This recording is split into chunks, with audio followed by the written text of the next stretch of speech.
Hey, Lisa here from Road Promotions. Welcome to the show. Welcome, everybody. We have Fate Defined. How are you guys? Welcome.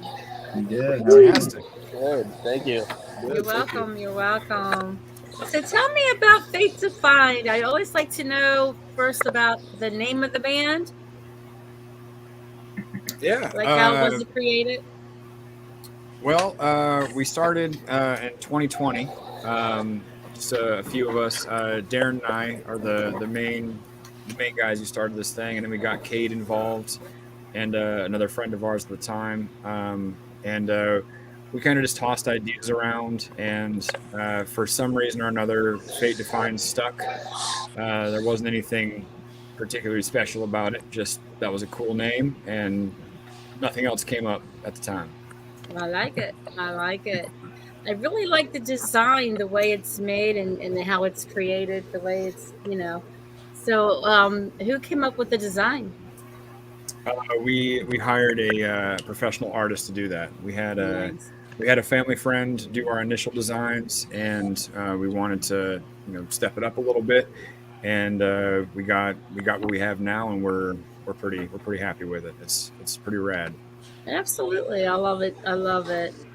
So, what's going on with you guys? Do you have anything coming up on the horizon? Anything you want to promote? A ton of things. Yeah. Let's hear all about it. All right. I mean, if anyone else wants to talk, feel free to. But this Sunday we're playing a show with Worldwide Panic and our friends in Day Shadow at the Big Dipper Spokane. We're really excited about that.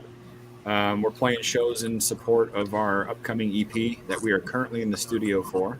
Nice. So we're playing new tracks never before played before, and it's a lot of good things coming up. So Absolutely. Shows and new music. That's the main things of our lives right now. Absolutely. So, what got you guys into music in the very beginning? Do you have like family background that like some of your family that was involved in music? Well, I'd say for me specifically, or are you talking, Cade? Sorry, I don't know. Are you talking? Well, no, mine's short anyways, but for me specifically, I didn't really have any family members or anything that did it. I was kind of like the only kid in the family who did it, but it's kind of weird that I play metal music now because I was really inspired originally by indie music and it took me a while to even get into like classic rock and stuff. I was real into like playing indie music and just surf guitar and stuff. Nice. So yeah, I don't know. That kind of just like sparked something in me. I never really thought about playing an instrument beforehand. I mean, I used to listen to like rap when I was in middle school and skateboard and stuff. If you told me like 5 years ago that I'd be playing guitar right now, especially metal music, I'd be like, what the fuck? But yeah, so nothing really in particular like started it. I kind of just like started listening to a specific genre of music, and it really stuck out to me, and I was like, it'd be kind of cool to play that. And so yeah, first guitar was a Strat, and that lasted like a year and a half. So how many guitars do you have? I have just electric.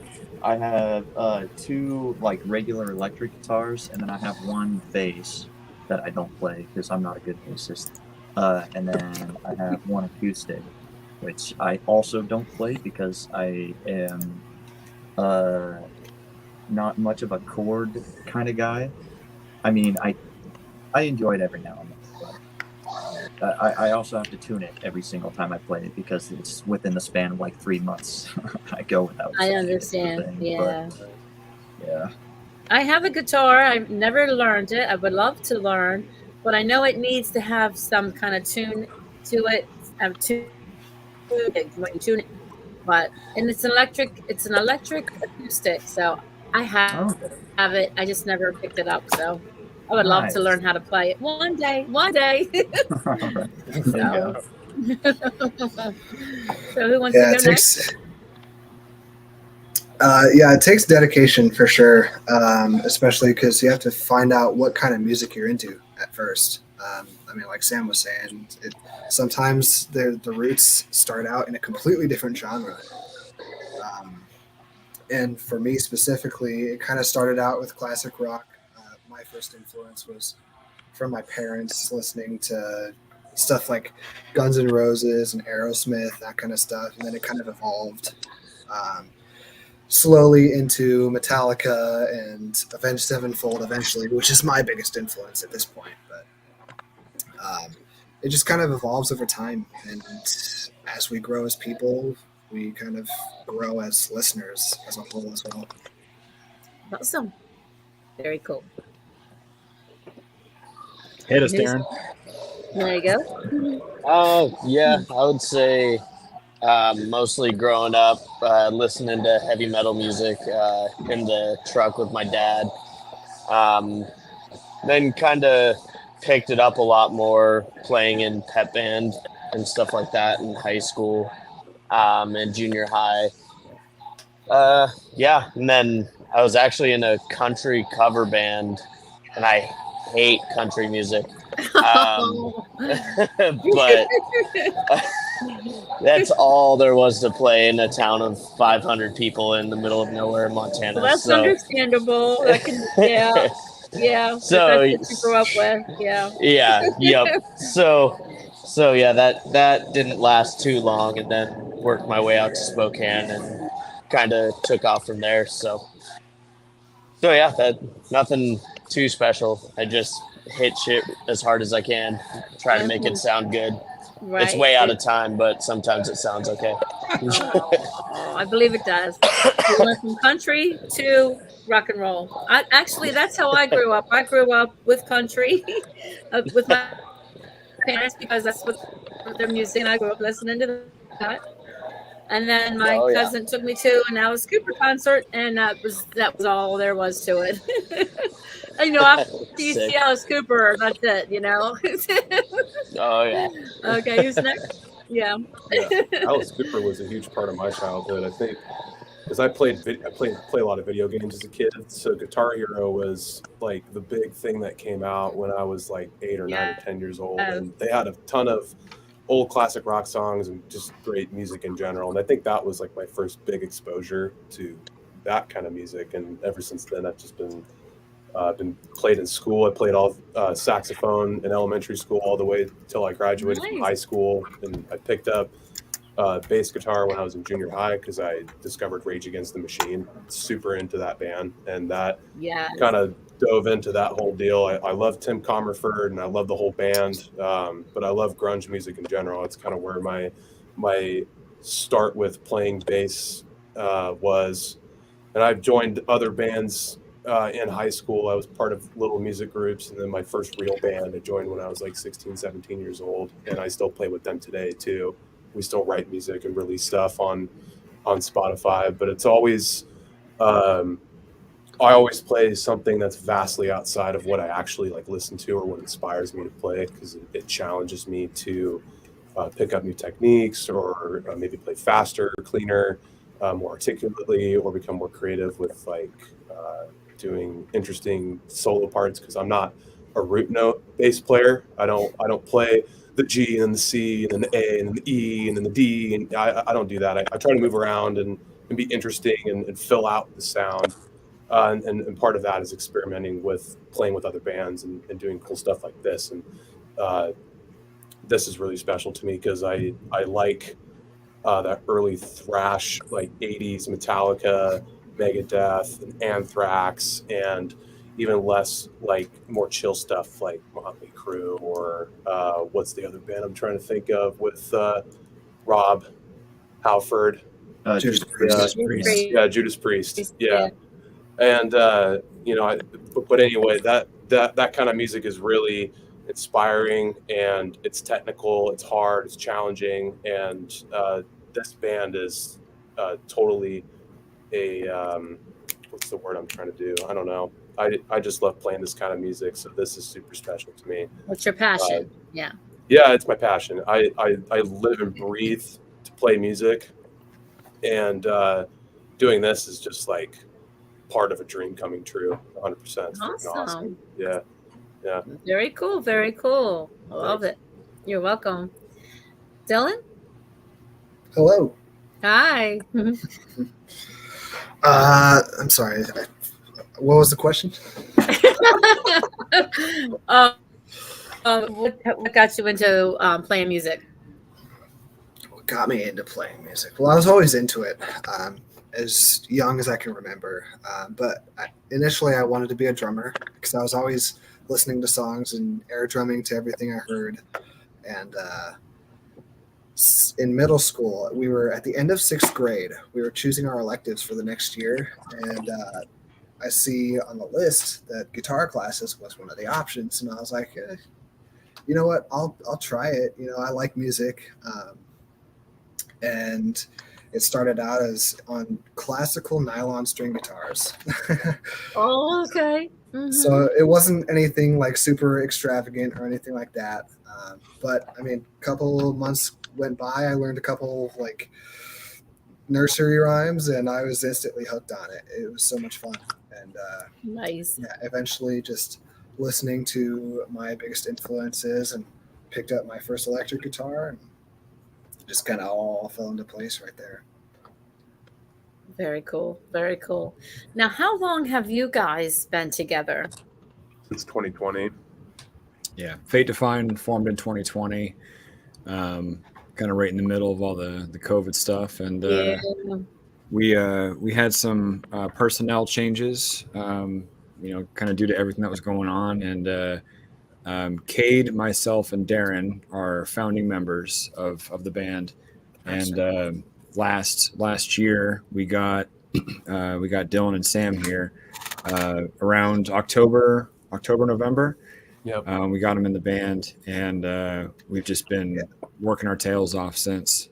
That was October 2022, so it's been over a year now. Oh, that's right. Yeah. I forget that we're in 2024 now. Yeah. Dude, the years It's are just flying growing. by. I know. Jeez. Yeah, but since Dylan and Sam have joined, we've really picked up a lot of steam. We had wrote songs with our original guitar player Jake, and they picked those up pretty quickly. But we very almost immediately started writing new material. Yeah, Dylan had brought in a couple ideas, and Sam was just coming up with really ridiculously awesome fast riffs, and it all just kind of culminated into what our EP is going to be that's coming up here in the next couple months. Awesome. Mm-hmm. Yeah. Awesome. Very cool. Very cool. So you have new works. I mean, a new song in the works, or is it EP? Yeah, it's an EP. We have a 3-song EP that we're currently recording. One of the musicians in the band that we're playing with coming up on Sunday, Day Shadow, his name's Doug. I met Doug as a customer when I worked in the music store, and he always bought stuff from me, and we had a really very brief, cool interaction. So we know Doug through that and the music scene, and he records music. He's a really awesome area where we have a completely dead room, and we have a lot of options for gear, and it's a really fun experience. So currently doing 3 songs, material that we've written over the past year and a half as we've played shows and experimented with stuff, and now we're going full tilt into just having 3 songs come out in the next couple months. I think in May is when we're planning on doing that. Mm-hmm. Very cool. Very cool. Cannot wait to hear it. Totally. We're excited about it. It's a really cool experience to put all this music together, and we're stoked for people to hear it. Awesome. Very cool. Now, who was your first concert that you went to? Your very first, like as you were a teenager, or even younger? I don't remember which one came first, but for me, I saw Korn live at the Tacoma Dome in 2002. Awesome. I want to say, I think 2003. That was my very first concert, and I didn't know him at the time, but Chevelle and Breaking Benjamin opened up for him, and that kind of changed my life. Yeah. So I got that, and then Soulfly. I saw Soulfly here in Spokane. And El Nino opened up for them, and I caught my very first guitar pick from Max Cavalera, and that was it for me. I was hooked. I was absolutely hooked. So that was mine. Awesome. So cool. Mine was, Man, shit. I think so. I think mine was either 2011 or 2012 here in Spokane. It was Skillet. And since then, I've seen Skillet like 3 or 4 times. Nice. They put on a seriously good show. But yeah, ever since then, it's kept getting heavier and heavier and heavier. Yeah. It was a while ago, but yeah, that was my first. Awesome. Sam, you're like 12. You probably haven't even been to a concert, right? I was just about to say, before I comment, I will say that I'll be 20 on the 16th. And my very first concert was like, what was it, like not even 2 years ago? It was like Joe Satriani at the Bing Crosby in Spokane. Oh, Yeah. wow. My parents, That's sick. like I said, my parents, nobody in my family are like music heads really or anything like that, so it wasn't really like a big thing. Why'd you go to Joe Satriani? Well, because it was my buddy offered me a ticket. He had a spare one, and I was like, Whoa. "Well, yeah, dude. Yeah, I'll go." See, that's freaking That's crazy. amazing. I guess Technically I'll my see first- Satriani. Yeah, it's like Well, one I of went one to of the Iron biggest Maiden. names out there. I went to Iron Maiden at the arena like the day after that too. Oh, dude. That was when Yeah. Trivium opened up for him, right? Oh, Yep. that's badass, Yeah, dude, I missed that show, and Man. I'm still regretting that show. It was Yeah, pretty that was cool, cool. dude. I'll send you It's- videos. I have like a bunch of videos of it, All right. but I don't even remember mine. I don't go to a lot of concerts, but I've been to a lot of really cool concerts, so it all just kind of Yeah. meshes together. Blend together, yeah. The only thing I can really think of, and I've been to shows before this one, but Tool came to Spokane, and that was in March of 2020, and it was the day before lockdown started for COVID. So the show happened, and then the next day everything shut down for like 6 months, and I was like, "Whoa, man! I got to see Tool," and then the world just totally shut down right after that. It was crazy. It's all Tool's fault. Yeah, that was a crazy, weird, coincidental thing. Oh, that's okay. Brian was just chiming in. He said that he's in a meeting with another band. He won't be able to join. Classic Brian, always so busy. He's busy. This One, two, guy. Yeah. What does he do? Run a record label? Jeez. What is this guy doing? Wow. Constantly on the go. So if you had and I let me call it a chance to collaborate with one of your favorite singers, who would that be? You guys know my answer. I'm not going to say a damn I thing. think you should just say it then. It's dumb. Kyle's is probably Chris Cornell. Alive or dead, I'm assuming. I think there's a hard distinction that should be drawn there. I think it'd be hard to collaborate with someone who's dead, Dylan. It's very rude and disrespectful. Okay. All right. Well, This is a family show, and there's people watching. It's one of those questions, No. So for me, that's a tough one. I mean, I may be a little biased to either James Hetfield or Matt Shadows. And that's Metallica and Avenged Sevenfold, just because those guys are my idols. Never heard of those guys. Yeah. Can you explain who those bands are, please, for the audience? I don't think they know who they are. You know what, The Kyle? audience needs a reminder on two of the biggest bands that have existed in our lifetime. Well, I mean, yeah, a lot of people would be like, M Shadows, who the hell is that? mine's definitely Trevor Stern. Yeah. What was Ooh, that? from Black Dahlia Murder. Black Dahlia Murder 100. He's dead. He is Very dead. sensitive, Sam. He passed away in 2021. Yeah, rest in peace. He was a He's crazy cool musician. Best vocalist ever, in all of death metal at least, and Incredible writer. incredible. Cannot be said enough. Insane. Absolutely incredible writer. Yeah. Very cool. What about you, Cade? What's your Vocalists? Tom Morello. well? No, any artists, famous artists that you can collaborate with. Yeah. Man, I don't know about collaborate, but if I could ever play with the Melvins, play with Buzz, Melvins. giant freaking hair on stage. Oh, I love that Wow. band. Yeah, I love that band. I am a huge fanboy. Probably that, man. That's a sick experience. I just love that band. I don't want to get too deep into it. Kyle, I'll have to look your them biggest up. I'm not influence, sure I buddy? heard of Melvins, but I'll look into it. Yeah. Yeah. They're cool. Yeah, they're a '90s band. They were from Nice. Seattle, moved to California. Gotcha. Got a whole like biography for it, huh? No, if I- 1994. Yeah, totally. It's kind of a tough. I have a lot of like big influences as far as like who I am as an artist now. But if I could collaborate with any one person, man, it is a toss up between James Hetfield and Rob Flynn of Machine Head.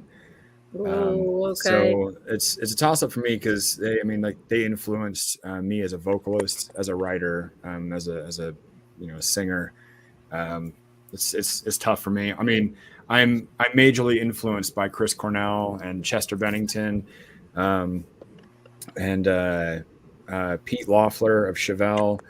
There's a lot of like big things. Jonathan Davis is huge for me, but the biggest one for me probably would have to just be James. I used to just play Metallica on rotation nonstop, and sing until my voice stopped working. So that's kind of just where it came from for me. Oh, okay. So, with your writing style of writing, can you explain how your style of writing? Trying to get this out. Yeah. And do you all collaborate with writing, or is it just one person in the band? Do you all collaborate together? Yes. So Go ahead. It Dylan. usually stems off of it usually stems off of one person coming up with an idea, not necessarily like, hey, let's write around me. It's usually just, okay, I have this idea. What else can you guys bring to the table? So it's not necessarily one person. It's just we all have our different influences, and we all kind of collectively put it into one, and just 5 different influences coming into one pot is that's how our music is made. You stir it all up, and you give it a good promotion, writing. Yeah. Everybody in the band writes. Everybody in the band contributes. It's kind of a cool process that we have. Like if someone brings something to the table, like, hey, I made this riff, or I made this, whatever. Let's dive into it. And someone goes, well, how about we do it like this, or what if we added this, and that kind of thing. So everybody contributes, and that's something that sets our music aside from a lot of other artists. Is it's 5 unique ideas, 5 unique influences into every track. I love that. That's perfect. It's kind of neat. We see a lot that there's always like, one genius in the group that writes all the music. He writes the lyrics, he writes the vocals, writes the guitars, writes the drums, and that's rad. And those people are amazing. Yeah. But we're all pretty dumb, so we just write one thing and we add it into the pot. No, we're team very player kind we're of very thing. blessed that we Yes. all want to make music that we all like. And Absolutely. it's a unique Very, very process, cool. and it's pretty cool. We have fun when we write music, for sure. So, what's the song that's going around that's popular right now? Right now, man, it's a toss up between Domination and Your Own Hell. They came out last year, about April or May of last year. Those two, it's kind of back and forth. People who like fast-paced headbanging, and people who like I don't know how to describe Your Own Hell. What do we do here? It just people who like heavy that's unnecessary, Yeah, There you aggressive kind of type. go. That's where we're at. But I mean, those tracks are almost a year old at this point. So, what we're playing now, like the focus is on our new music. So we have kind of an eclectic EP coming out. We have 3 unique songs, all differing stylistically. We have very clear inspiration on each track. So those are going to be I think the best music that we've created so far is yet to come. I think any good artist would say that, like our best stuff is yet to come. But yeah, right now what people are listening to is Between Your Own Hell and Domination for sure. Yeah, I like both of them. I like all the songs that you have out, and the what's it called? I can't get this word out. Domination. Yeah, Domination. That's right. Yeah. I want to say something else, and it's not what it is. The Dominatrix. All right. Well, yeah, that's what I want to say. New track by Fate Defined, Dominatrix, coming at you. Yeah, I was like, I know that. But wait a minute, tongue twister. Start over. No, Domination is what it is. I really like that. They both go hand in hand. Yeah. Yeah, pretty cool. I like it. Oh my god. Okay, so aside from doing all of your music and everything that you love to do, music-wise, what do you do for your hobbies, your downtime? Play video games. I was gonna say Nobody else is gonna say it. Then I'm just gonna say either that or just play more guitar. Video games are cool.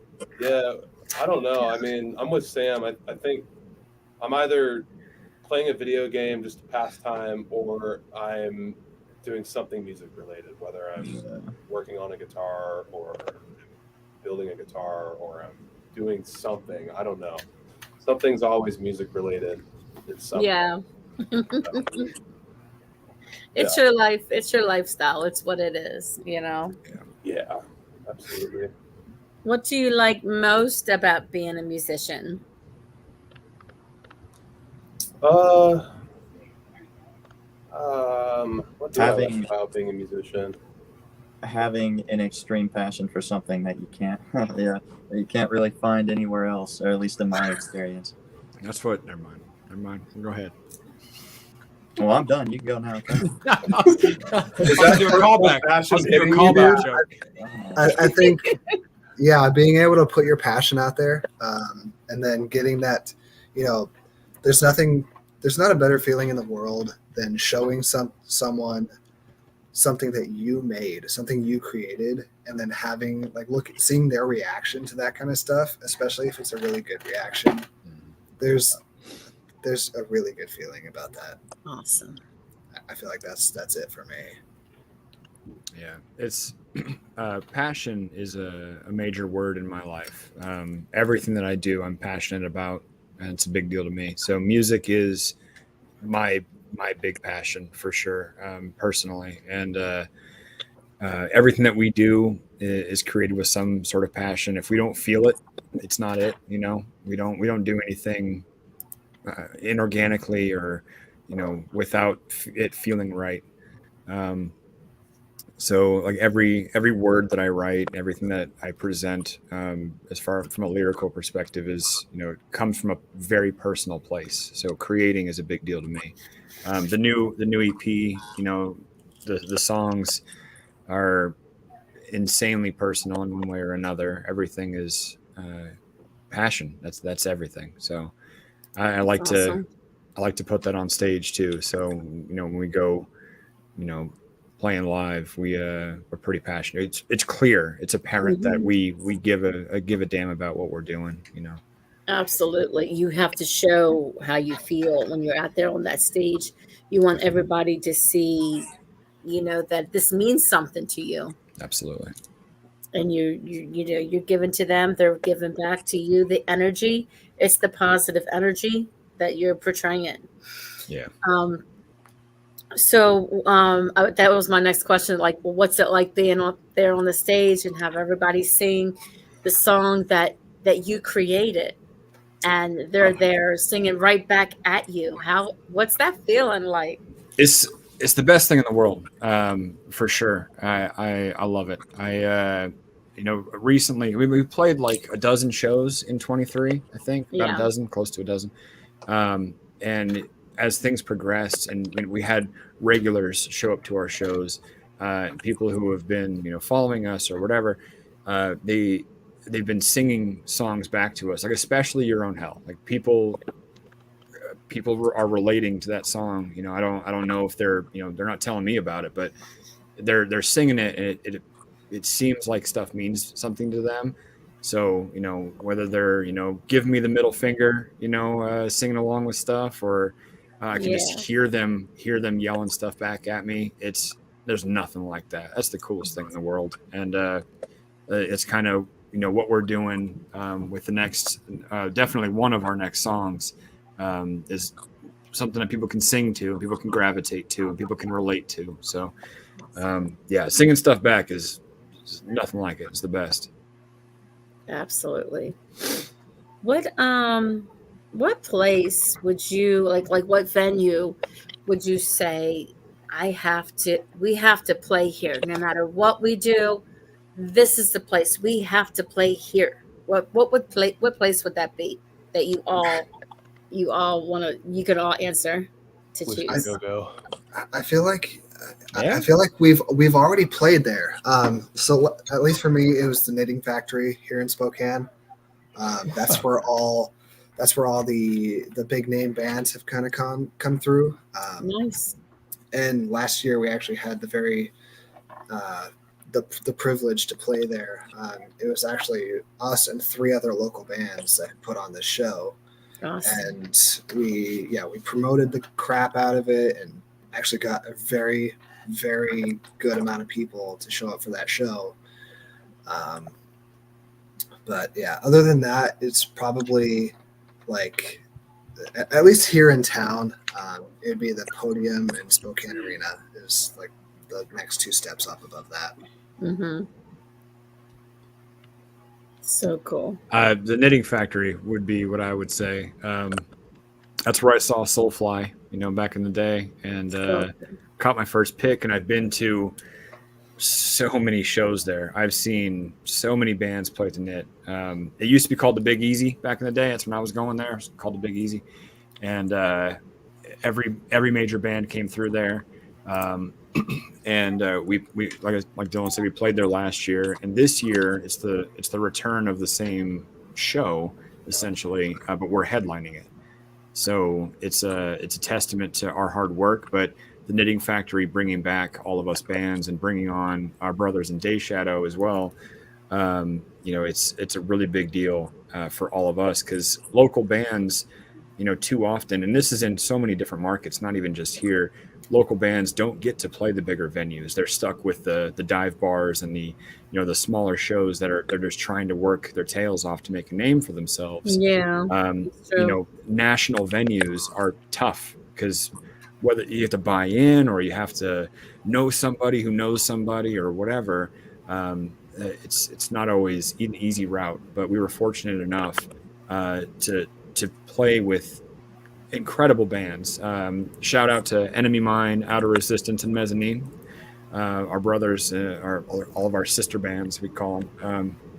We all get the opportunity to play together, and we're doing it back this year, and we're trying to make this a bigger thing to afford other bands that we get the opportunity to play with. Because we see at other venues, there's bands out there that are working their tails off, and they're playing good music, and they're energetic, and they're interacting with the crowd, and they have great merch, and they have great production, and all the things are great, but they don't always get a shot to open for a national or go on tour or put together something that's really, really big, especially if you're from a town like Spokane where there's not any huge names that are just breaking out, Right. So we get to play with great musicians, and we're trying to push for something to be bigger than us, and afford great musicians and great friends to be a part of something big. So yeah, we get to headline the Knitting Factory this year on May 18th, and it's an incredible feeling, just absolutely incredible, that we get to be in a spot with our closest friends, playing on a stage that so many of our idols have played on before. That's amazing. That's super cool. Super cool. How about you, Kate and Samuel? I'd probably agree with them. I mean, I never really thought about it all that much because I mean, Yeah. I've only been playing. I mean, this is my first band too, so I've only had these 12 shows, or my only 12 shows. So I never really the possibility of me even playing at any venue has kind of still been fresh in my mind since it was only just a year ago. That it's like, oh well, I guess I'm playing live now. I was just a bedroom guitarist for what, like That's a 2 great 3 years. feeling. Yeah. Yeah. It's definitely stressful, nerve-wracking playing the first couple shows, but I think at least I'd like to think I'm getting the hang of it a little bit. And, There you go. The more you go, the better, you get more experience and more, shows under your belt. And then it'll feel like, okay, let's do it again. Okay, let's do it again. It'll be awesome. It'll be awesome. like with what Kyle was saying, it's I would say the Knitting Factory because there have been many of my idols too that have played and stood on like exactly where I was standing. Even the Black Dahlia Murder band I mentioned earlier. So that thought is definitely running across my mind every now and then. It's like, damn, I stood exactly where those guys stood. Even Steve Vai. Oh, all those dudes that played there. So that's like a big major place there. It's called the Knitting Factory. Yeah. Sweet. It's the place One to of the be. biggest. It's that or the Spokane Arena, which Knit is like a 2,000 person venue. Spokane is like thousands. Nice. Yeah, I'm with them too. The Knitting Factory was a huge step for all of us, including me. It's a huge stage, and like they said, all of our idols have played there at one point or another. When you're standing in the same spot as somebody who's, who's that famous or that influential or that well known, it's definitely real. It's a real feeling, and to have real professional sound blaring right back at you, with your monitors, and the speakers themselves are great, and playing shows at, dive bars or small shows like at little venues are fun too. You get great experiences there. It's really personal. But yeah, playing on a really big stage is there's nothing really quite like it, in my opinion, when it comes to playing music. Awesome. Awesome to be up there on that big stage and see everybody out there, a full arena. Yeah, that would be amazing. It's a cool feeling. Yeah. In your hand going like this. Yeah, like oh my god, yeah. Like the adrenaline's rushing, and you're like, oh my god, you fall into it for sure though. You Pretty get quickly. the first song and you feel then like you're kicking it. Yeah. For every all over the stage. Yeah. for every show but the Knitting Factory one, the Knitting Factory show was the first show that I was nervous all the way through. Yeah. But it really was such a surreal feeling, and I'm so freaking grateful because it happened so fast. I mean, it went from, man, the Knitting Factory, I could only dream of playing there, and then we create this band and it just happens. I mean, it's like, yeah. I mean, there's a lot of work that goes into it, of course, and we played our tails off last year, all throughout last year. And we made some good friends along the way, and just all the connections, all the connections that we've made has led up to the moments like that. It's super cool. Absolutely. Shout out Not For Nothing in chat. Awesome punk band here in Spokane as well.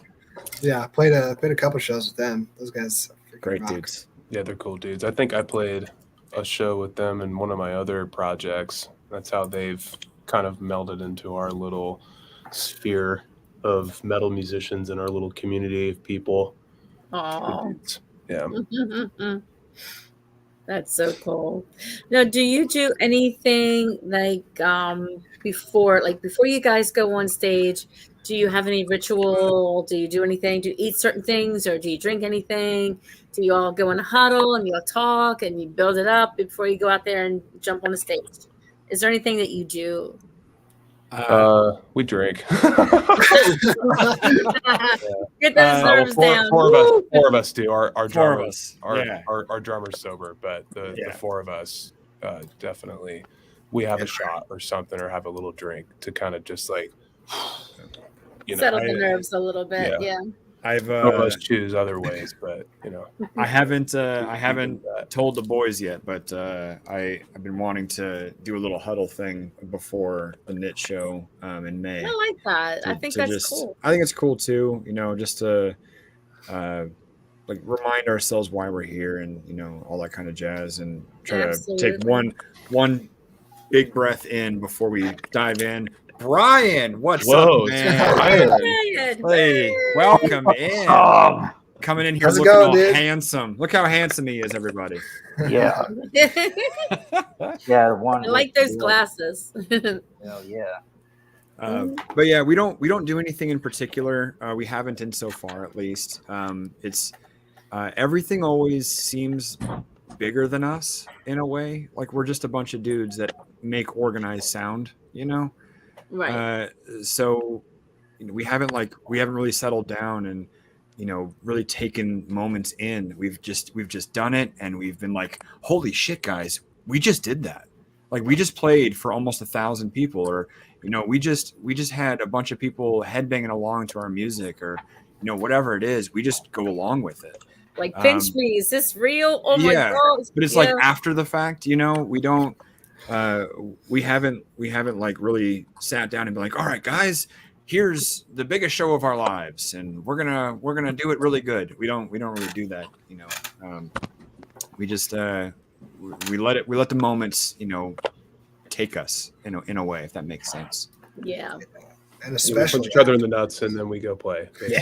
Drink a whiskey. Gotta drink a whiskey. Not tapping a whiskey shot and then you go play your song.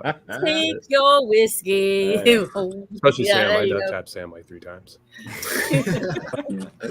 Yeah, especially afterwards too, because afterwards when we played that Knitting Factory show, like we had people coming up to us like, hey, will you sign this? Will you sign this? Can we take a picture? It's like, why me? Relax, please. Yeah. It's only something that you see your idols doing, and then when it happens to you, it's confusing, but also it's like it feels good. It's like, oh my god, yeah. Hopefully, it's not like egotistical to say that or anything, but it's super egotistical. And honestly, the internet. It's a weird feeling. It's a weird feeling to have like 5 random people come up to you after you just played a set. Yeah, no, that's kind of funny you say that though too, Dylan. Is after our show, I had like everyone out in the crowd just looking up at us, and I was like, oh yeah, I'm supposed to like throw a pick or something, so I just reach in my back pocket and throw my regular like nerd. Yeah, this is my backup pick that I had. And proper etiquette, dude. Here we go. Oh. This is what the big boys do, right? And everybody fighting for it out in the crowd. Give me that pick, it's mine. Yeah. Guitar picks, our custom guitar picks shipped 2 days ago, by the way. Should have them any day now. Ooh, nice. Yeah, woo! Everybody's super jazzed. Ooh, so cool. So has anything you have any like wild stories that you can share that has happened at the shows or on the way to the shows, or any kind of stories you want to share? Wild stuff. Like what's wild to us? I don't think we've had or anything like out of the norm that happens. I feel like our norm is pretty hectic. Like we, it's kind of unique.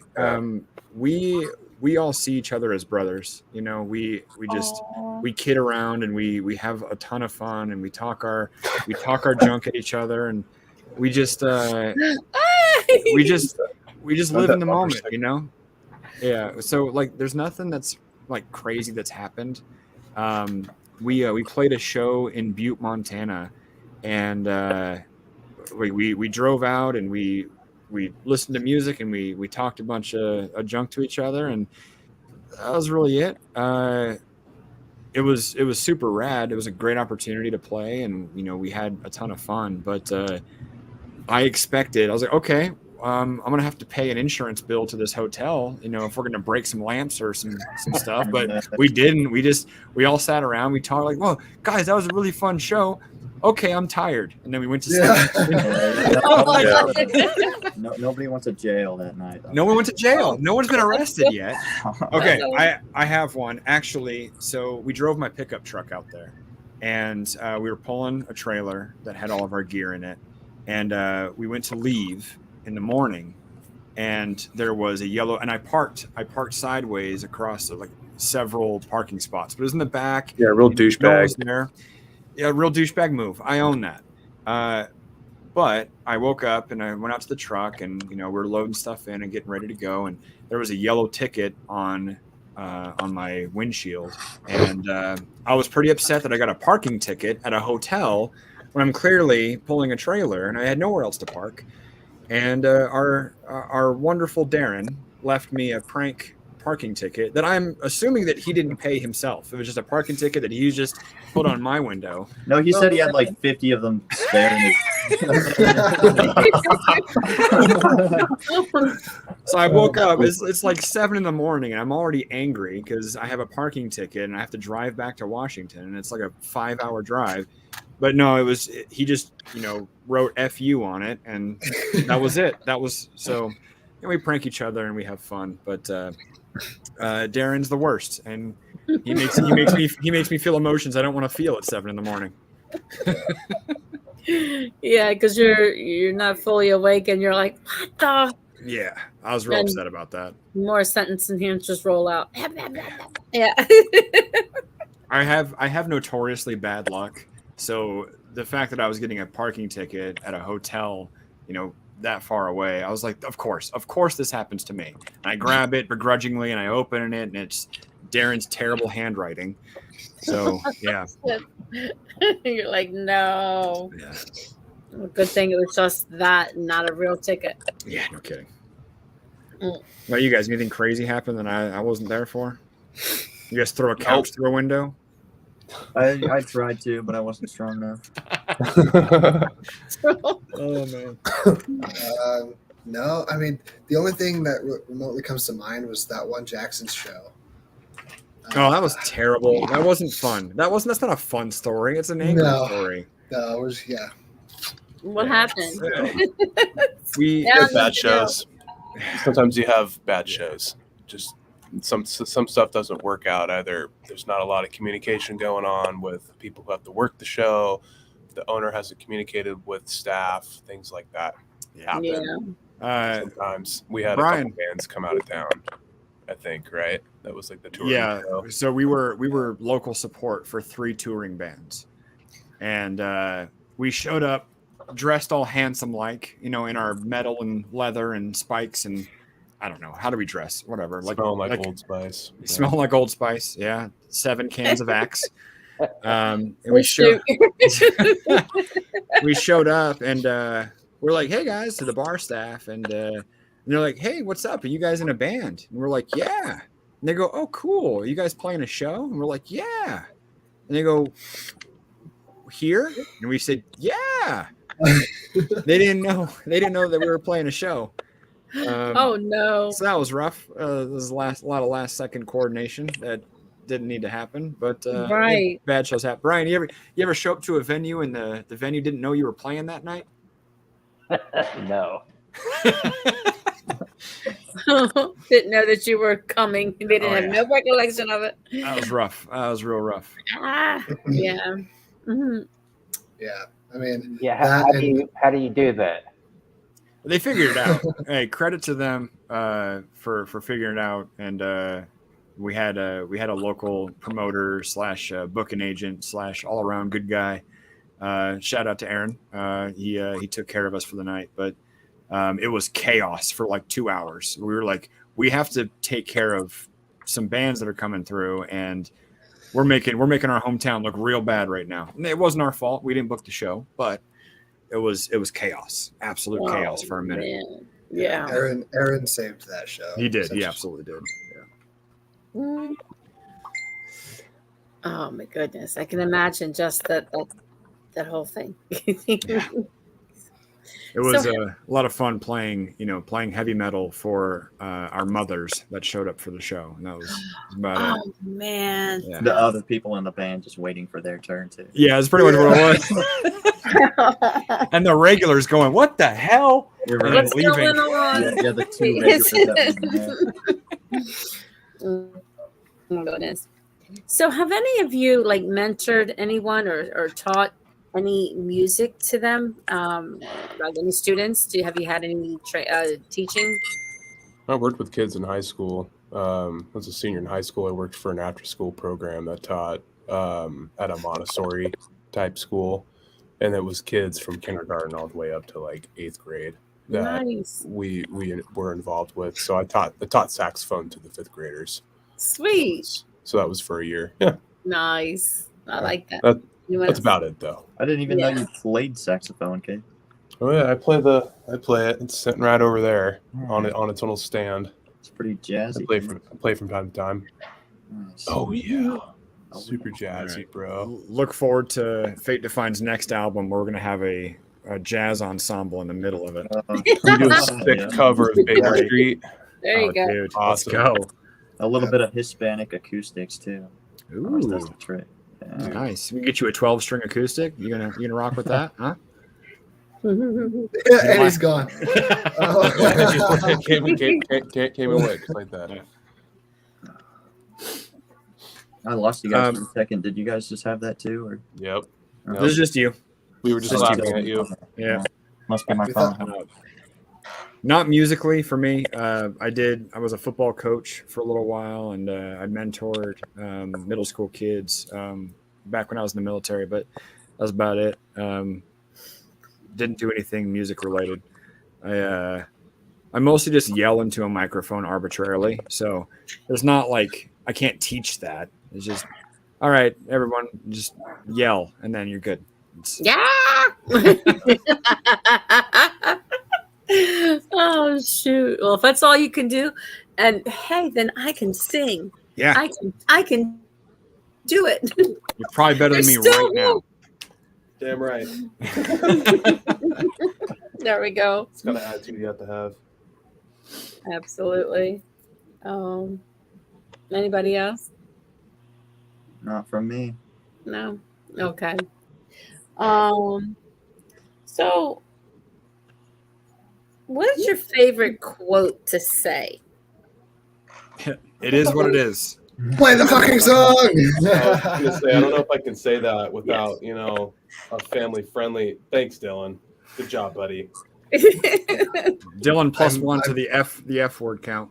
I'm here. I'm here to ruin the show. Put a Go. nickel in the swear jar. Yeah. I mean, you can say what you want. It's not PG. I don't have a rating, so you can go ahead and say what you need to say. If it says, yeah, just say it. Just say it. Yeah, you don't need to show your ID. No. I got it. You sure? Yeah, I brought my social and everything. Yeah, you guys want my You credit can card steal my number? identity, My, man. You ain't gonna get my anything mother's out of maiden it. name. Yeah, Kyle's pretty good about it is what it is. Yeah, I say that. I say that more often than I say pretty much anything else, and that it's probably an issue that I should get worked out with therapy. But hey, it is what it is, you know. It is what it is. Or I Hey, say it works, YOLO. You only Yeah. live once. YOLO. Yeah, It's very relevant. yeah. So it's okay for that to be redundant. Yeah. 'Cause it's Two drums and a cymbal fall off a cliff. Dun-dun. I don't like what you just did. I don't know Right. if I At least it was family friendly. Well, that's fair. Yeah. Fair point. That was two. He's points. mournful of his one F word. We have like an internal meme going. If you listen to Domination, the beginning, Cade says some pretty rude things to our wonderful guitar players. He didn't need to do that, but he did. Right? you needed He to. says, "Play the fucking song." Yeah, I heard And- that. Yeah, Yes. right. This is rude. It's really rude. No need to do that. they were fucking around. Yeah, we have fun with that though. So of course we play Domination every show, and That's a good song. I really yeah, like it. we let that one loose. So Yeah. Kay gets in the mic, lets it rip, and then we go in and we have fun with it. So You got to put the dominatrix in there. You gotta get the dominatrix in there. Yeah, you gotta, Hey, swear to God, Sunday I'll throw dominatrix in where the chorus is. I'll do All it. right. Yeah. you'll think of me, and you'll think of me. Uh-huh. Yeah, There you go. people who know the song will be like, "What was that during the chorus?" Like, Yeah, "Oh, hold it's on a long second. story." Yeah. Hey, Anyway. where's all the faith to find people? I thought you had some people coming, Dylan. They should be in here. Hey, Here we everyone's go. back. There's Michelle. That's And my then- wonderful mother. Not for Nothing is another one of our sister bands. I already shouted them out, but they're rad dudes who play rad music. And Cool band. Listen to their honestly, music. yeah, listen to their music. It's way better than ours. Oh, Wow, then Hi, they Mom. must be really good. Yeah, they're And my- fantastic. my thing isn't working here. Oh my goodness. But yeah, I'm looking forward to the new stuff. They keep saying that it's gonna blow away Domination, so I'm waiting. Alright. Yeah, one of the Not for Nothing guitarists. He has a Pokemon guitar. Honestly, it's the coolest guitar. It's so it cool. really is. It's Why is it so cool? pretty cool. Zed Hunter 9000. Very cool. That's a cool name. Lordiano. Is that Lordiano? Lord Liono. Lord Liono? Yeah.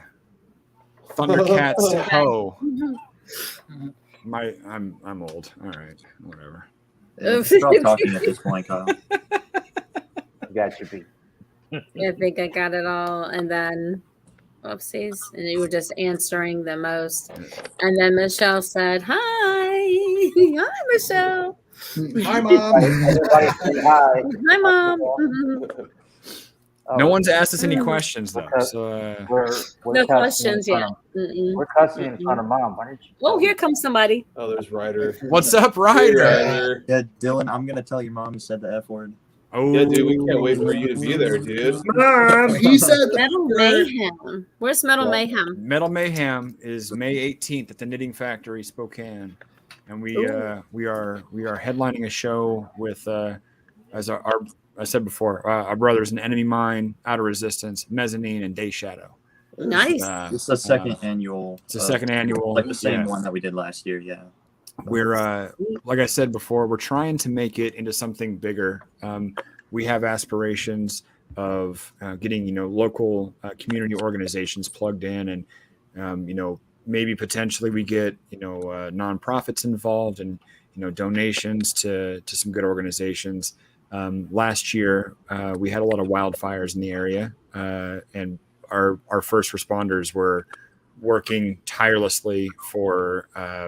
We had fires to the north, fires to the south, just all around, and homes burning down, and a lot of people were dealing with rough times. So we ended up working with Knitting Factory management, and they gave free entry for all first responders, and that was the police, fire department, and EMS, which was super cool. And our local radio station, Rock 94.5, gave a shout out for that. So we're going to work with them to make this something that we plug into, making a community event. It's nothing set in stone yet, but we're trying to make almost like a battle of the bands kind of thing for That's future cool. years. Yeah. So we can, like I said before, a lot of local bands don't get opportunities, and we're so very fortunate to have been given the opportunities that we have so far. But we want to make it a chance for bands that work their butts off to get on a bigger stage and play for. I mean, I shoot, like that. we had almost 1,000 people last year, and we're already projected, north of 1,000 as it is for this year. So if we can give other local talent an opportunity to play in front of their community and be a part of something really big for our town, that's so cool. So we want to make it a big deal, and all of the bands that I mentioned before, we're all working together for that same vision. So not only is it an opportunity for us to play for our hometown, but also, to give other bands a shot to get on a stage and Give them a chance. Yes, yeah, absolutely. let them go wild, because yeah, see what it feels like and get out there. Yeah. At least give them a chance. this, so much of it, and it sucks, but the industry, and it's so much of, it's who right? That's true too. And if we can afford, bands an opportunity to, we don't know anybody, but if we can get other bands like just on a stage, let them run with it. And some bands blow you away. They get on the stage and they're like, oh damn, they're going crazy, and the crowd's involved and everyone's headbanging and people are singing along, and it's nuts.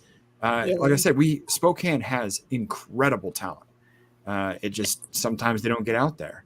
So we can hopefully be a part of catalyzing getting the Spokane music scene bigger and blowing it up a little bit. Absolutely. I love that idea. That's perfect. Absolutely. So what advice would you give to someone just starting out in the music world and doing what you do? And you all answer go around. What advice would you give them? You better just get up on stage and play the absolute living shit out of your instrument, and that's the only thing you need to do. Yeah, I love it. Don't worry about other people. Real. Don't worry about what people think about you. Just play your freaking instrument. But you better be good. I mean, get another Kyle too to manage stuff for you, so you don't have to. Yeah. Make sure you have managing your band. So that does work out pretty good. Yeah, just play the shit out of your instrument, man. Practice, play. Don't worry about what people think about you. Just play your instrument. I love that. Perfect. I would just say love what you play, because so many bands will kind of like grudgingly join a band and not love the shit that they're playing. And if you don't like the stuff you're playing, you're not going to want to really stay in that band. That's true. Yeah. And so if you love what you're doing and you're actually passionate about what you're doing, you're going to want to stay and stick with that. And that'll give you that motivation to kind of bring it to the next level. Absolutely. Are you suggesting that playing Guns N' Roses covers is not conducive for longevity in a band? How could you? Uh-oh. Yeah, no comment. What you got, Sam? Nothing really apart from what Cade said. I personally, I just enjoy playing. It doesn't even matter if I'm in a band or not. I'll just sit and play for hours and hours. So exact same thing that Cade said, like as long as you're just there playing. Even if because I'll make this short. I don't want to go on like a whole story or whatever, but do it. Yeah. Do it. Chapter 1. Everybody got 30 more minutes? No. Yes. Me personally, I'll struggle a lot with organization and feeling like, sure, I just played for 5 hours, but what did I actually try and practice? Stuff like that. I would suggest not to worry so much about that and not to be super nitpicky about it unless there's one specific thing that is very obviously, needing work or whatever. But there's a good balance of both, So Absolutely. maybe you practice a specific scale or mode you want to play in for 15 minutes, then you play whatever for, the next hour, however long you want to play. But stuff like that, if you just do that for a consistent amount of time, you're pretty much set, really. Very cool. Well, of course, practice makes perfect. Yeah. You have to Practice. know your instrument before getting together with somebody. Yeah. And then you have to find guys that you get along with. That is true. Yes. Or you're not going to agree on anything, and it's always going to sound like a bunch of noise because either nothing's going to get done or everybody's trying to crank out the next person. But it's not about competition. You guys need to write as a team, play as a team. Yeah. That's I mean, true. And then you have to figure out, okay, well, how far do I want to take this after you guys, figure out if you guys mesh well. Yeah, exactly. Then you need to go, okay, are we having fun, guys? Is this something we could do? And then after that, somebody's going to tell you, well, getting out of the garage, you have to realize it's a business. And then here you are, your fate to find. It does become serious. Yeah. But you got to have fun. Yep. Gotta It's have more about fun. having fun, playing your instrument, and going out there. The business stuff matters. Of course it does. But Right. it wouldn't be there unless you played music anyways. The business can't be good unless the band is internally and externally. Yeah. And the music. You either have a niche or you're just really fucking good at playing your instrument. 100%. Absolutely. As horribly cliche as it sounds, staying true to yourself, I think, is the big thing. You started for a I reason. saw sparkles around your head when you said that. I know. It's actually a filter that I have on right now. It's Oh, just yeah. sparkle filter. Yeah. Oh. Yeah. somebody's fabulous. Yeah. Yeah, but like it's a real thing. A lot of folks will try to do things that they think will sound good, or try to create something that this could be the next big hit or whatever. But they steer away from who they are as a musician and as an artist, and it never works out in that way. You have to be true to who you are as a musician individually, and then of course as a band. If you lose focus of who you guys are, that ain't gonna work. That's true too. Absolutely. Truth. Absolutely. So what would you say that's on your bucket list? Like, I've got to do this. I like 10 things that came to mind right there. Yeah. That's rough. That's a rough one. Well, make a livable profit. Make money off Yeah. of music. Yeah. That's Yeah, you want to make money. what are you living in 1992? Come Yeah, on yeah, now. yeah. Bucket list. Yeah. It'd be stupid, but like world tour with Metallica, that'd be insane. We could tour and see the world. And I remember, Yes. so like Metallica made a comment about when they toured the world with Machine Head back in the day. It was like 2009 or 10 or whatever it was, and Machine Head came out, with full energy every single show and blew them away. And Metallica was like, "Yeah, we're playing with Machine Head, and they're crushing it all the time, every single night. It's just big energy." And man, that's what I want. I feel like we have really good energy. I would love to, get on a legit stage and go absolutely nuts, full tilt every single night. Yeah, just play shows for a living. That's the pinnacle right there. Awesome. Yeah, I mean, I would honestly go with the same thing. If I can live comfortably off my music alone, play my music that I wrote for as many people as possible, that's the ultimate goal right there. So we can all quit the jobs we hate, Uh-huh. Quit your day job.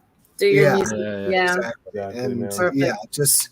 like I said, like just playing for as many people as we can, just touching, like hearing the stories back from people, like, oh, your music did this, your music did that. Like that's such a huge topic, and that's the ultimate goal. Other than that, it's like collabing with Avenged Sevenfold. But There you go. yeah, that's Yeah, well, that was very nerd of you to say, Kyle. So, I know. Nerd. I know. Everything I say is nerdy. What do you want? Oh. Yeah, if I could play 200 days out of the year, that would be pretty sick. That's really my Wild. big bucket list. Or to travel. Yes. I want to go see Europe. I want to go to Japan. I want to go to Australia. I want to go to Southeast Asia. I want to go travel the world. I want to see what's That out would be there another. other than my, Yeah, at least my get out little of the city. U.S. Yeah, Yeah. absolutely. All right. Samuel, did you answer? Yeah, yes. You did. Agreed with them pretty much. Yeah. He wants Okay. to he What's said the his level? goal is to play a metal show in a Denny's. Yeah. What is all That's actually We gotta. 100% a thing that I I'd want rather. to do. Absolutely. I'd rather do like a Chuck E. Cheese or something. Oh, Denny's dude. is gonna so sponsor cool. me Chuck E. for Cheese. Now we're talking. Yeah. All right. Oh, dude, we could totally Sell get out a- booked on a preschool. Put the Just Preschool. sell out Oh a my Denny's at 2 a.m. That's the Kidding. dream. Yeah. There you go. Honestly, Cheese parking lot at 9 a.m. the biggest thing that I miss about the East Coast is Waffle House. So if we could just rock down a Waffle House, I'd be good. I will have peaked, and I can go home and be all right for the rest of my life. Yeah. There I you could go. play- Waffle rest. I House. could play That's a it. show in a Waffle House and then just eat Waffle House after playing the show. That'd be Dude, great. yes. That's I can kill perfect. two Or a birds in one Cracker stone. Barrel. Yeah. Yeah, crap. We have a Cracker Barrel, don't we? Yeah, Yeah. Idaho, over in Post It's in Falls. Idaho. yeah, I do at least. Well, on the East Coast, guys, there are Denny's and Waffle Houses. Yes. Oh yeah. Holy shit. All the Good. ticket sales will just And- go to our dinner. No, yeah. All $16. Yeah. Yeah. Both of them are going to sponsor your first tour now. Oh, There you I go. hope so. I will wear a Waffle House shirt on stage every single night if that's Oh. the case. I love Waffle House. It's so good. I love it. Promote the hell out Oh of my that. goodness. Or you'll have an emblem of a hash brown on your Yeah. Yeah, that's I'm actually getting great. hungry. Yeah. I'm getting hungry. I'll just stick a waffle to my bare chest. I'll wear that. You should The get entire a time I'm on custom- Here tour. get a comes the custom-built syrup. waffle base. Exactly. Every day. You There's get a an custom built application. waffle base. We'll all get like custom, like Darren gets a waffle kick and all that. Well, Oh god. we'll get the waffle. Yeah, Dude, that'd be yeah. great. Call it so waffle. Stars. Mm. You think that we'd get sued for doing the yellow blocks with fate defined in it on a shirt? Yeah, we probably. Well, it's parody law. Maybe. We figure it out. Brian, that one's on Parody. you. Let us know if we're gonna get sued. And if we can get away with it, then we're in. Get away with it. Oh, shit. He's right So about if you- security law. So if you're on a this is a couple fun questions and then I'll have you plug your socials and then I'll let you guys go. So if you were in a hot tub time machine, like I'm in. and you're setting the dial, where would you go? Hmm. Oh man. The guys already know my answer. Yeah. Seattle 1989. Metallica. Metallica. The greatest live concert ever. Yeah, that'd be pretty sick. I'm not gonna lie. Sweet. What I'd else? probably go back in time, not any specific year, but I'd say within the span of like the 90s to the 2000s to see the band Death perform live before they lost their singer. Oh yeah. Then you need to go back a little ways. That's right. Go back. Talking about Chuck. Yeah. Yeah, man, you need to go back to spiritual healing. Oh man. Yeah. Scream Bloody Gore. There you Let's go. turn the clock back about 85. Yeah. 85. Okay. Yeah. Yeah. You Yeah. weren't To meet Chuck Schuldiner. I got to be careful what I say. You weren't even a part of sperm yet. Yeah. Let it rip, Brian. All right. Yeah, I'm used to it, man. Yeah, You're welcome. To meet Chuck would be awesome. That guy's awesome. Yeah, Human was a killer album. Wait, Yeah, which one was it? Human. Say it again. It was Scream Bloody Gore, then it was Human, Oh, yeah. and then it was Spiritual Healing. Spiritual healing. I really like Symbolic was one of my favorites. That one was sick. And then Spiritual Healing is definitely got to be a close second. For me, if I could go back in time, it'd probably be seeing Metallica in their prime. That's a Seattle big one. 89. Yeah, yeah. I don't know what that was. So that's a big one. Possibly seeing Cliff Burton play because I never did. Yeah. That's That's sick. Or 1986. or seeing Jimmy the Rev play. He was the former drummer of Avenged Sevenfold before he passed away in 2009. Never got to see him play. I never got to see Van Halen play. Oh yeah. Other than that, though, like if I could have been there for the tour that Avenged Sevenfold initially released their Hail to the King album, that would have been pretty sick too. Yeah. Yeah, Absolutely. that was killer. Yeah, maybe before Chester Bennington was gone. Yeah. That would have been cool. Yeah, you guys are really making me feel old. I was set to go to I know, right? Me too. Lincoln Park had a concert in South Carolina in 2017, and I was going to go to it, and then the whole Chester thing happened, and then the show didn't happen, so I didn't go.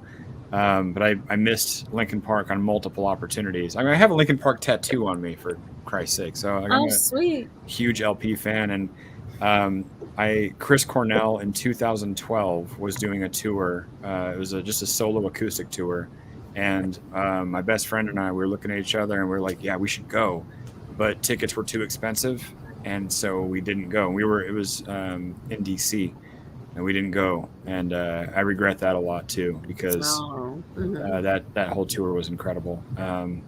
But there's a lot, like a lot of us, we all stand on the shoulders of giants for sure. Like we all admire artists who are no longer with us, and like I will never get to see Burton C. Bell play for Fear Factory now. I got to see Fear Factory now, and the new singer's incredible, no doubt about that. But we don't get to see Metallica with Jason or with Cliff or.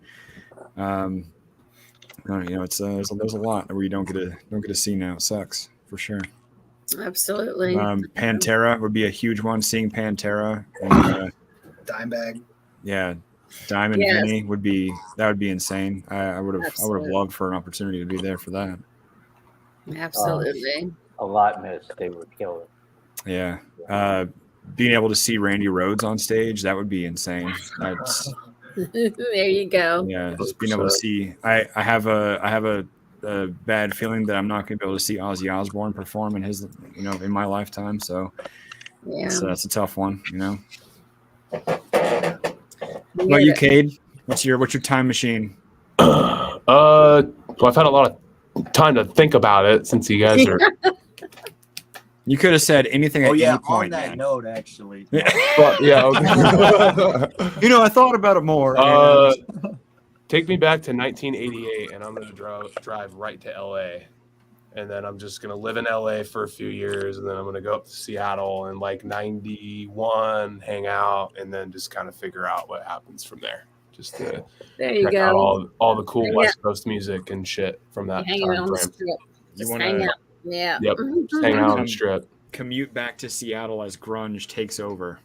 Exactly. So I'll get to see Rage when they start in 91, right? And then once I've seen that, I'll leave, and then I'll go to Seattle in 92 and see Nirvana and all those guys, and then Kurt will die.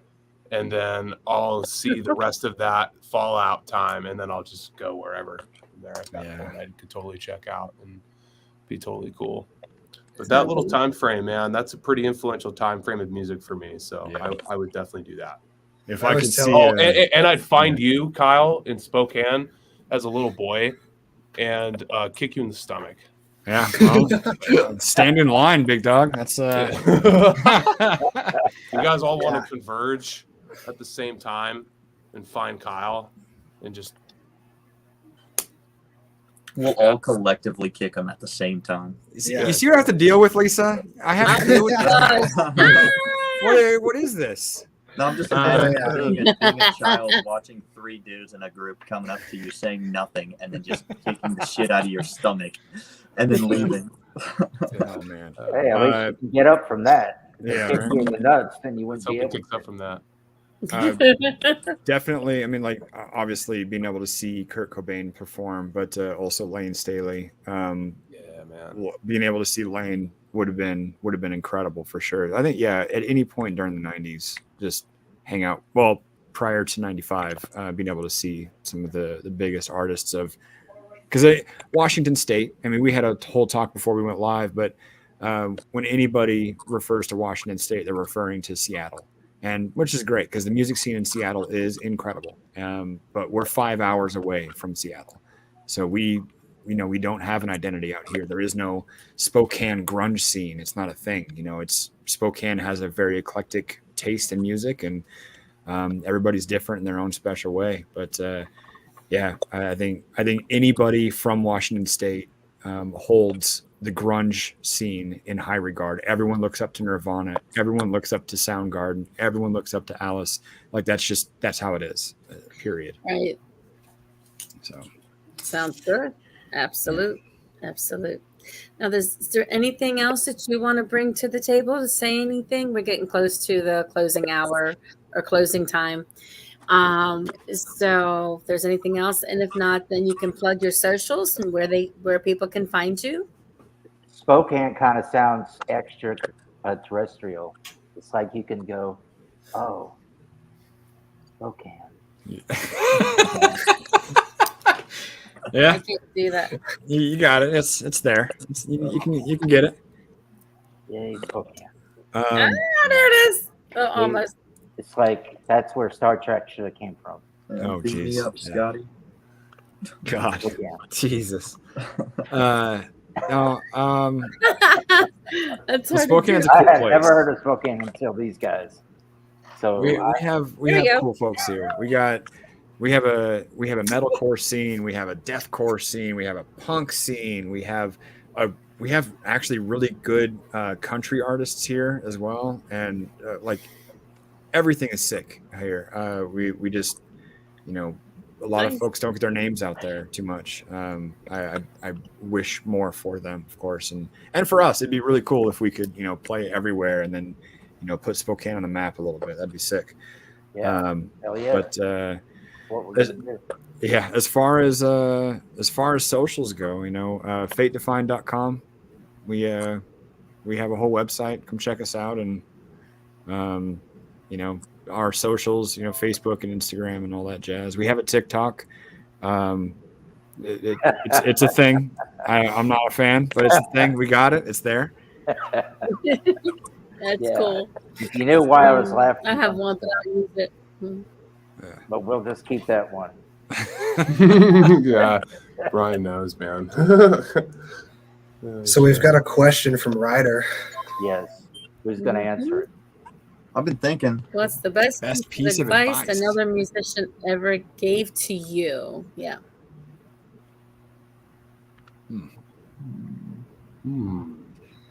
Best piece of advice. I mean, I can think back to when I saw a band called Archetypes Collide. They opened up for A Day to Remember here in Spokane, and I got to talk with the vocalist with that band. I said, "Hey, do you have any band advice for any upcoming bands and stuff like that?" He just said, "Play out as much as you can." And so that's been kind of lingering in my head ever since then. And so I've just been, every time a show comes up, I'm like, oh yeah, maybe we can go do that. Just get our name out there. Right. Yeah, Jared, the bassist for Machine Head, did the same thing when I got to meet him. It was play shows. That was really it. I've been fortunate enough to meet a lot of cool artists, and a lot of them kind of say the same thing: is play shows. That's really it. Play. Kind of what we talked about earlier. Just stay true to yourself and go on the stage and crush it. That every single night, crush it. There you go. Crush it. Yes. Absolutely. Give it your all. Give it your best shot, and play from the passion that's within your heart. Definitely. Yeah, my band teacher said something pretty similar to that when I was in jazz band. So that's probably the best piece of advice someone's ever given me. Is just play your heart out. There you go. There you go. There's that fine line of being a musician and being a performer. When you have to walk both, for sure. both sides of that line. So that's why, like, when we go on stage, I try to headbang as much as possible and have as much fun as possible and not sound like I'm actually dying on stage, but kind of sound like I'm dying on stage, There's a little bit of both in there, Yeah, kind of There what you go. kind of what Carl just said there. I've been sitting here trying to think of something, and he sparked something in my brain, but I don't remember who I heard this from, but I heard at one point someone say that performing and playing are two completely different things. Yeah. And that definitely kind of stuck with me, because as soon as I played live, I knew exactly what that meant. You can stand there and you can play really good, but if you're just standing there not doing anything, it's not going to be entertaining. You're playing a show, not necessarily displaying your skills. You're supposed to be playing a show and kind of look like it's entertainment, and there's not much entertaining about watching someone stand there doing nothing. Right. Playing the record live. Like, people don't care for that. You can play, the record, and people can just buy the record and go home. Why go to your show and why buy your merch and stuff and support you if you're just going to sound exactly like you do on the record? And not that we're doing anything different than anybody else, but like every show, our music is faster than it is on record, and we ad-lib through things, and we make jokes on stage. Like, we talk so much trash to each other. It's probably a problem. I don't know. No one's thrown beer bottles at us yet, but like we talk a bunch of trash. We have fun. Like, we have genuine fun on stage every single time. Every show we have fun. It doesn't matter what's going on. I like that. Like, I like to think that, if people don't want to, download our music or, have this on their gym playlist or whatever, that's fine. But if they show up to the shows and they have fun, that's all that matters. That is all that matters, for sure. Absolutely. Yeah. Crank it up. Yes. Oh, yeah. Play it loud. So I had a good time with you guys tonight. Wonderful. I'm glad you came to Front Row Promotions. Thank you so much for coming. Yeah, thanks for having us. Thanks for having us. You're welcome. You're welcome. So I will say my closing thoughts and what I say and play my music, and I'll let you go. But thank you guys so much for coming to Front Row Promotions. It's always a pleasure meeting the band behind the music. I love talking to you and getting to know you better. Awesome. Thank you, Lisa. Thanks a lot for the opportunity. You're welcome. You're welcome. Appreciate you, Brian, too. And stay tuned for our upcoming EP, World in Flames EP. Is coming out very soon. So it's gonna be hot. That's us. And you're always welcome to come back. Like, when you have more, you want to promote things like that, you're always welcome to come back to Front Row Promotions, and you're welcome to place anything that you have onto my page, Front Row Promotions, on my page. Oh, awesome! Thank you for that. Post it there, and then I'll keep promoting. I'll play it with other things, and I'll send the word out to other people, and that's how you get noticed. And that's my main job. I want people to see what I see and what is good. And I want you guys to get known for what you do and how good you guys are. And I appreciate that. Your talent. Sure. You're welcome. You're welcome. You should definitely get Not for Nothing on the show too, because they're fantastic guys. Not for Nothing. Okay. Yeah. All right. I'll hook that up. Thank you so much. Thank you so much. Thank you, Lisa. You're welcome. Thank you all for coming to Front Row Promotions. Thank you all for supporting live music in the making, and music everywhere. You have been watching Front Row Promotions, and our guests are Fate Defined. Woohoo! Lisa, Front Row Promotions. Play the fucking song. Front Row Promotions, supporting and promoting musicians around the globe.